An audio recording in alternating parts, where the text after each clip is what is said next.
போகிறது. இன்னும் ஓயாமல் உறங்காமல் சரிபடையாமல் பணித்திய நமது கேட்டரிங் பெண்கள் அனைவருக்கும் சமையல்கார் அனைவருக்கும் நமது தாத்தையா சார்பில் நன்றியை போராட கூடிய நன்றி தெரிவித்துக் கொள்கிறோம். நன்றாக எந்த ஒரு காரணமும் இல்லாமல் மன கஷ்டம் இல்லாமல் எத்தனை பேர் வந்தாலும் நடிக்காமல் இருக்கிறார்கள். அதே போல நாளை சாயங்காலம் 6 மணிக்கு அதே போல பரிமாறுவார் நம்பிக்கை இருக்கிறது.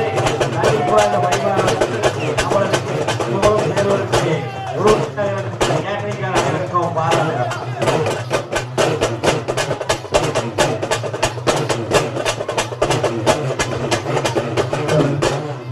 முக்கிய அறிவிப்பு, செல்போன் ஒன்றை காணவில்லை.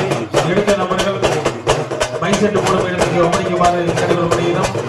மீண்டும் ஒருமுறை நினைவூட்டுகின்றோம். ஒரு செல்போன் ஒன்று காணவில்லை. எடுத்த நபர்கள் மைசெட்டு மூலம் இடத்துக்கு